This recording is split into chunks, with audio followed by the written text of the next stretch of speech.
এটা আমাদের 4 number delivery না?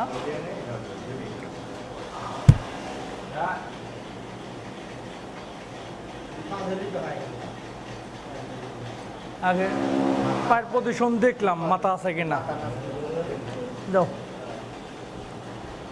পাওটা আগে ভালো করে বাঁধো, তাহলে ধরতে সুবিধা হবে না। নাসির ভাই, নাসির ভাই, নাসির ভাই আসেন, আমরা ডেলিভারিটা করাই দিই।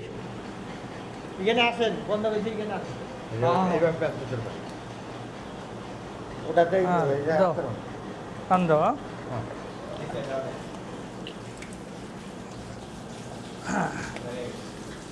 একদম সফল একটা ইজি ডেলিভারি ছিল।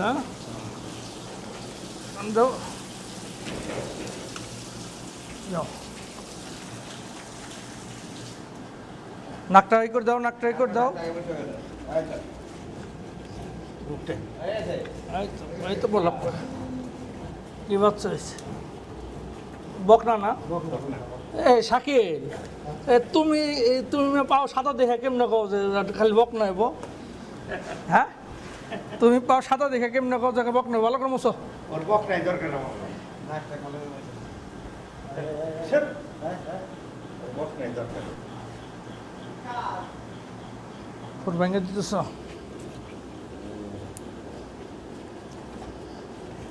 প্রিয় খামারিগণ, আমরা সাধারণত বাছুর ডেলিভারির পরবর্তী যে নরম খুর থাকে একটু আমরা একটু ভেঙে দিই, তাহলে দ্রুত বাছুরটি দাঁড়িয়ে যায়।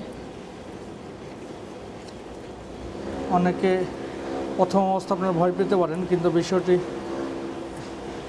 এটি মায়ের পেট থেকে নরম খুর নিয়ে জন্মগ্রহণ করে। না ভেঙে দিলেও একাই এটা ক্ষয় হয়ে পড়ে যাবে, যেটি তালে শ্বাসের মতো থাকে যে অংশটুকু।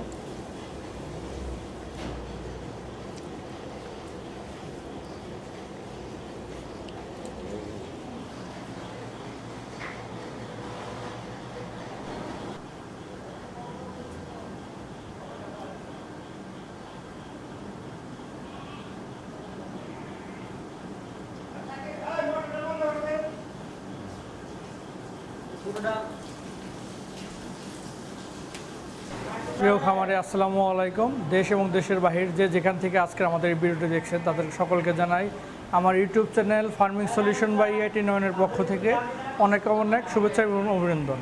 আসছে কুরবানি ঈদ সামনে। আমাদের একটা হিসাব ছিল এই খামারের যে আমার যে সুন্দরী নামের যে বকনাটি ছিল এক সময়, এখন সেটি 4 নাম্বার বাচ্চা ডেলিভারি করলো। এই গরুটি নিয়ে কথা বলবো আজকে। এই সুন্দরী এই গাভীটি আমার 4র্থ বাচ্চা ডেলিভারি করেছে। প্রথম বাচ্চা দিয়েছিল ষাঁড় বাচ্চা, তারপরে পরপর 3টি বাচ্চা বকনা বাছুর দিয়েছে। এর যে দ্বিতীয় বাচ্চা ছিল সেটি আমাদের কিছুদিন আগে আপনাদেরকে বলা হয়নি। আমার একটি মঙ্গলী নামের একটি সুন্দরীর বাচ্চা, মঙ্গলী নামের যে গরুটি, সেটি ডেলিভারি করেছি ইনশাল্লাহ।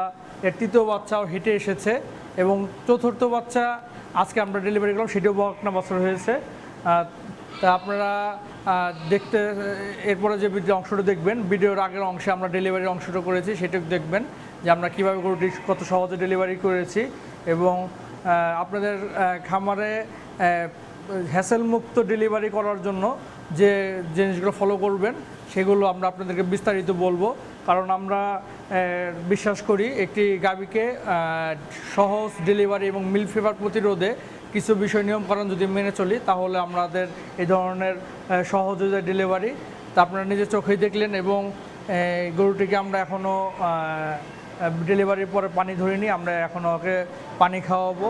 এবং এই গরুটির যে শাল দুধ 3 কেজি হয়েছে এবং আমরা ওর বকনাকে আমরা শাল দুধ খাওয়াচ্ছি এখন। আপনারা দোয়া রাখবেন আমার খামারের জন্য। এবং ডেলিভারির আগ মুহূর্তে গর্ভবতী গাভীর যত্ন বিষয়ে এর পরবর্তীতে আমরা আরেকটি ভিডিও দেবো আপনাদেরকে। ডেলিভারির আগে কিভাবে আপনারা গর্ভবতী গাভীকে আপনারা যত্ন নেবেন এবং কি কি ভিটামিন, মিনারেল এবং মেটাবলিজম পাউডার খাওয়াবেন। ধন্যবাদ, আসসালামু আলাইকুম।